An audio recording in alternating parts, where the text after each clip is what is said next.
everyone, welcome back to my channel. I hope you're doing well. So first of all, I just want to start off by saying sorry that there's been like a lack of uploads in the past couple of weeks.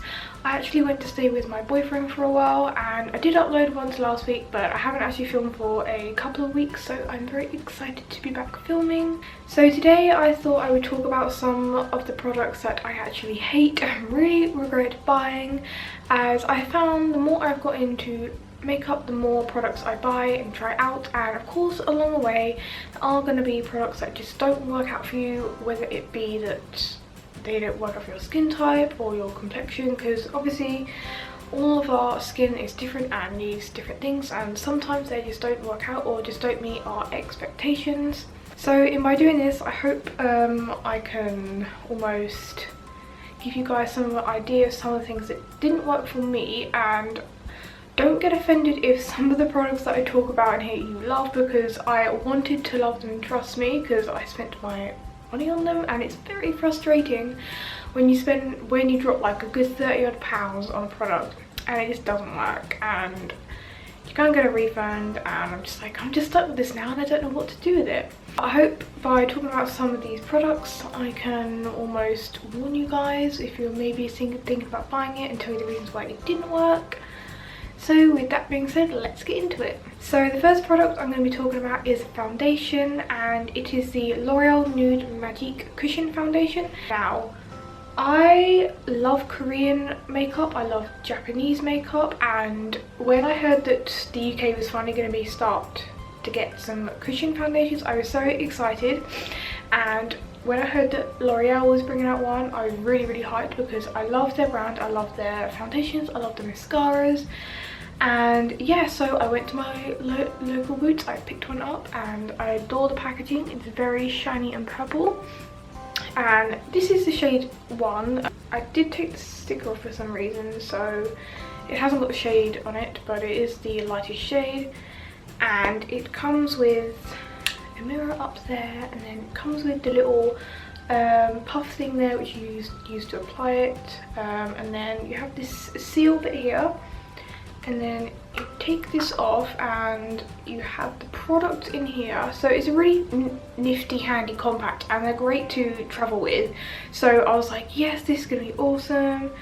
And as you can see, it's the lightest shade. However, it is extremely dark. Like, obviously it's lighter when you apply it onto your face, but as soon as I got it home I was like, right, let's do some swatches, test it out. And it's just way too dark. Now obviously I do have a lot of trouble finding foundations that do match my skin tone, because I am very pale, but I have got other L'Oreal foundations and they do match me pretty well. I'm actually wearing the L'Oreal Infallible Matte today. Yeah, I was just really sad that they didn't have a shade that matched me. I think there was like something stupid like only 4 shades, and I just think if you're going to make a foundation there should at least be 8 to 10 shades, because it's just not nice knowing that brand doesn't cater to your shade.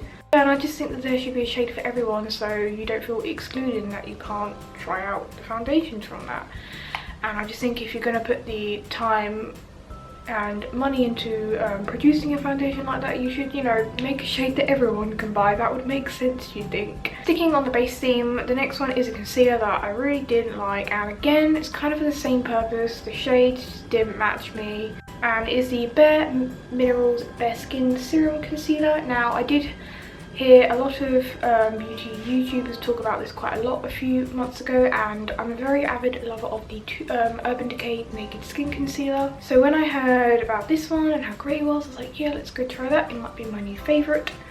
I got it, thought it was gonna match me, and no, it's too yellow for me. This is too dark. Like, what is it with companies? Like, this is the lightest shade. Fair. Like, that is not fair.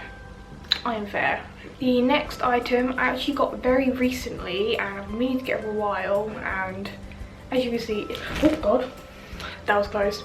I'm so glad that wasn't open. And it's the Laura Mercier Translucent Powder. This, oh my god, everybody loves this powder on YouTube, and I've been using the NARS Translucent Powder in Snow for a long time, and I really love that powder. It's great. But I just thought I'd try a new one, and as this was talked about so much, I was like, let's give it a go. It's a pretty large container. This is obviously in a shade translucent, and it's 29 grams, and I think it was around £30, so it was not cheap. I got this home. Actually, I better not open this, otherwise it's gonna go everywhere. I tried it out the next day, and I just found it just didn't help brighten underneath my eyes as much as I liked it to. It did set my concealer beautifully. It didn't crease throughout the day at all, and it completely erased any fine lines under my eyes. Like, that was great. But for me, because I have quite dark under eye circles, I need a powder that's going to help brighten under my eyes as well, and it didn't do that for me. It's very yellow toned again, so I found, compared to my NARS powder, which is like, it is actually white, so that really helps brighten underneath my eyes. And because I'm so pale, I find that I need that. And also, one other thing, this leaked everywhere. I was packing my travel makeup for last week, and I just came to take something out, it leaked everywhere, and I was like, right, that is not coming with me, because I did not want to open my suitcase and find this had spilled out everywhere. So yeah, I was very disappointed with this. The next two items I'm gonna talk about are a couple of mascaras, and the first one being the L'Oreal Volume Million Lashes in this very pretty purple tube here. Now, I love L'Oreal mascaras, as I said a lot before. I adore the telescopic one and the false lash sculpt mascara, so when I saw they had new one, I was like, yes, let's try it out. The thing I hate about this is it's just a brush, like, it just doesn't work for me. And normally I love plastic ones, but I don't know, it just didn't really do it for my lashes, to be honest. It just didn't really do much, and it's really spiky as well, and I kept poking myself in the eye, so it's not good.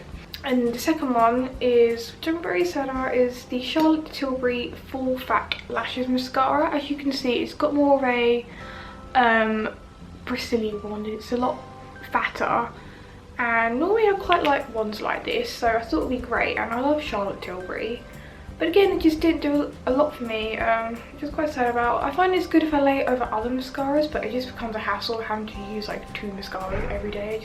I just can't be arsed that. And now we have a couple of blushes that sadly I do not like. The first one being one of the Becca blushes, which sadly actually somehow got broken. I don't know how. Like, I'm gonna have to be so careful because the actual blush compact has like come out, and I can hear it like moving. So I know if I like tip, it's just gonna fall onto my floor, and we do not want that. But it's in the shade Foxglove. I'm gonna be very careful. You can see it there. It's got a mirror in the top there, but it's a beautiful colour. It's so pretty, and I couldn't wait to try out these blushes. I think they came out about summertime this year, but I just found it was just too pigmented. And I know that sounds stupid, because of course you want a pigmented blush, but because I'm quite fair, like, I find products show up a lot easier on my skin, if that makes sense. So I found just with this blush, even though it's a really nice colour and formula, it just looks so over the top no matter how much I applied. Like, literally like the tiniest tap is all you needed, and then sometimes I find it be a little bit patchy, so I had to get a bit more, and it just quickly became like too much. So I don't really touch this blush sadly now, especially as it is also broken. But that is a shame, because I really do love Becca products. And another blush that I just didn't like is this NYX Baked blush in Spanish Rose. I was so excited to get NYX products when they finally came to the UK this year, and I got a blush because I'd heard pretty good things about them, and I really liked baked blushes and highlighters especially, but I just found it wasn't very pigmented, or as pigmented as I liked. And that probably sounds very contradicting to what I just said, but I don't know, it just didn't really do enough for me. And I think this also broke me out my cheek, so I've been very scared to touch it since then, I have to say. Next is an eyebrow product that I just didn't get along with. As you know, earlier this year, Benefit launched a whole range of new brow products, and I was so hyped for it. I've been an avid lover of the Anastasia Brow Wiz and Brow Definer for ages now, so I was excited to try some new brow things. So the first thing I did get in the collection was the Kawaiikaty Brow Gel, and as you can see, the product's in the bottom there. And I got the shade Blonde, but like, I don't know if you can see this, but it's like all cracked around the outside, and I don't know if I got like a dud one or something, but I used this once and then after that it's just like dried up. I don't know what happened.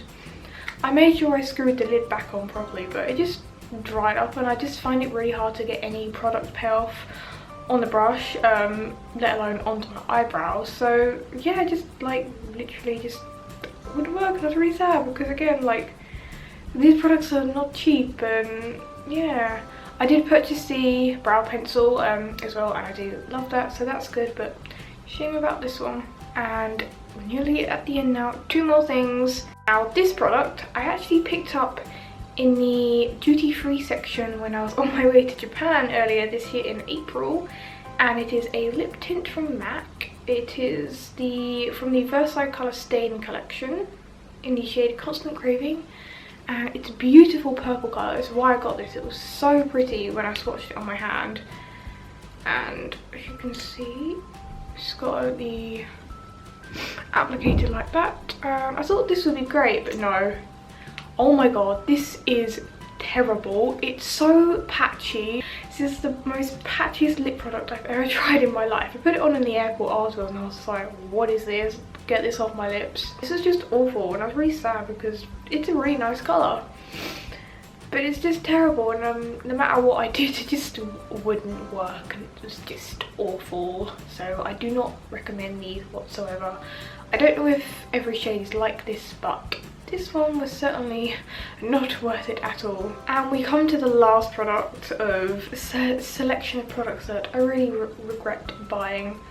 This one, I hope I don't get not hate for this, but like I feel really bad talking about how I don't like this product, but I'm just going to be honest. So if any of you guys want to purchase these products, you know that maybe they're not as amazing as you thought they were, but I'm just gonna go straight into it. It's the Too Faced Nikki Tutorials palette. I was so excited when she announced this palette. I love Nikki, she's amazing. I love her tutorials, she is just incredible. So when I saw she brought this out, I was like, yes. And so I went to Debenhams, I picked it up, and I like the other things that came in the kit. This is more just about the palette itself, but you can see you've got 9 eyeshadows, 2 blushes, a bronzer and a highlight shade. Now I think in this I'm more focusing on the eyeshadow section. I like the blushes and the bronzer and highlight, they're pretty good. However, the eyeshadows, they're just not as pigmented and as buttery and as blendable as I've seen on other people's swatches. On her upload that she showed her swatching the palette, which I was really confused about, to be honest. I'm going to try and show you, but I'm going to take this pink shade, Sugar Coated here. But the colour payoff is just not what I would have hoped for. I don't know if it's because I'm so pale, but you can't even see that really. And then if I take the shade Frosted Yum, it's just